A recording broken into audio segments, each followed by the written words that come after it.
अस्सलामुअलैकुम गाइस, क्या हाल चाल है। मैं थोड़ा अपना प्यारा बेस अब्दुल्ला जोइया आज थोड़े वास्ते एक नया व्लॉग लैके आए हैं। उसाका बैटरी 15 प्लेट बैटरी तैयार कर रहे हैं जिंदी 9 महीने वारंटी होंगी है जी।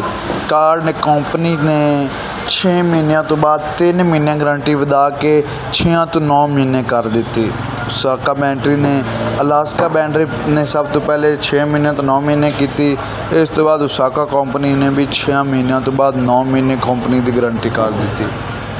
जिस मेरे प्यारे सोहने वीर नूं चाहिए हो उसाका बैटरी मैक्स पावर और किसी बैटरी चाहिए हो तो अपने को मिल सकती है जी। फिनैक्स oxide Osaka max power Toyo company ये आना सी जी। थानू एक नई बैटरी चेक करावांगे। 15 प्लेट बैटरी है जी।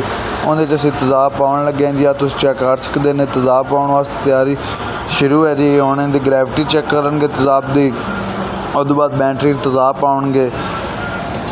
बैटरी तेज़ाब पाना थानू ये भी इत्थे दिखाने असीं किन्ना मैक्सीमम तेज़ाब होना चाहिए। अंदर लैवल ये घट जाए तो बाहर भरावां नूं इहदे च पा लेना चाहिए। बाद औकात आंदे ने अज पहुंचने दुकान बैटरी दुकान तो कल पहुंचने, इहदे लेट हो जाती तो बैटरी खराब हो जाती।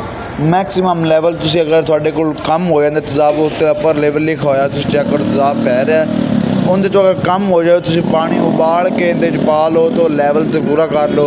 अगर तुहाडा चक्कर किसी बैटरी वाली दुकान से लगता तो उन्होंने कोल पानी की बोतल तैयार होंदियां पिछे कंपनी तो तैयार होकर आउंदियां, तुसीं उन्हां तो वसूल कर ली करो। ये ना तुसीं पानी आप घटन नहीं देना। अगर पानी बैटरी का घटता है तो अपनी बैटरी खराब होंदी है जी। थोड़े वास्ते असीं एडवाइस नसीहत लैके आए बैटरी का पानी ना घटे, उस बाद बैटरी मिट्टी ना पवे। जिस भी बैटरी मिट्टी पैंदी तो बैटरी का सारा सत्यानाश हो जाता जी। ये बैटरी तुहानूं दिखा रहे हैं 15 प्लेट बैटरी उसाका कंपनी के HT 135 100 एम्पेयर उसाका कंपनी ने तैयार किया है जी। बहुत ही बेहतरीन बैटरी, बहुत ही प्यारी बैटरी तैयार की हुई है। अपने मैसी 240 92 ट्रैक्ट इन्हां 60 वास्ते 85 भी स्पैशल होने रखी जा रही है जी।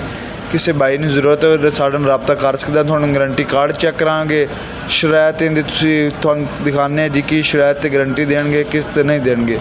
चेक करो गारंटी कार्ड सीरियल नंबर दिता है, कोड नंबर 233 दिता है। उस तो बाद मैन्युफैक्चरिंग कोड के बाद खरीदार का नाम पता फ़ोन नंबर रसीद नंबर तरीके फ़रोख्त अपनी सब तो अहम तो जरूरी होंगी है बैटरी ते लिखनी। उस बाद शरायत इहदी आ गई है। इस तो बाद 9 मुफ्त तब्दीली गारंटी है। 9 महीनों के गारंटी करा सकते हैं, बैटरी अपनी क्लेम हो सकती है।